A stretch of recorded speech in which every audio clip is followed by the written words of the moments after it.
ആളുകൾ ഈ സ്വാതന്ത്ര്യം നേടിയെടുത്തത്.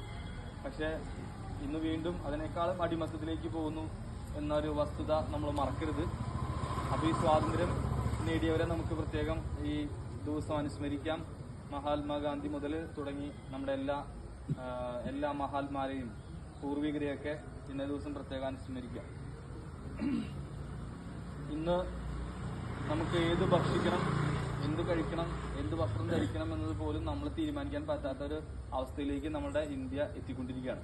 അപ്പോൾ തീർച്ചയായിട്ടും അത് മാറി എല്ലാവരും സന്തോഷത്തോടെ സമാധാനത്തോടു കൂടെ ജീവിക്കാനുള്ളൊരു കാര്യത്തിന് വേണ്ടി ഇന്ന ദിവസം നമുക്ക് പ്രത്യേകം പ്രാർത്ഥിക്കുകയും ചെയ്യാം. അമേരിക്കയുടെ പ്രസിഡന്റായിരുന്ന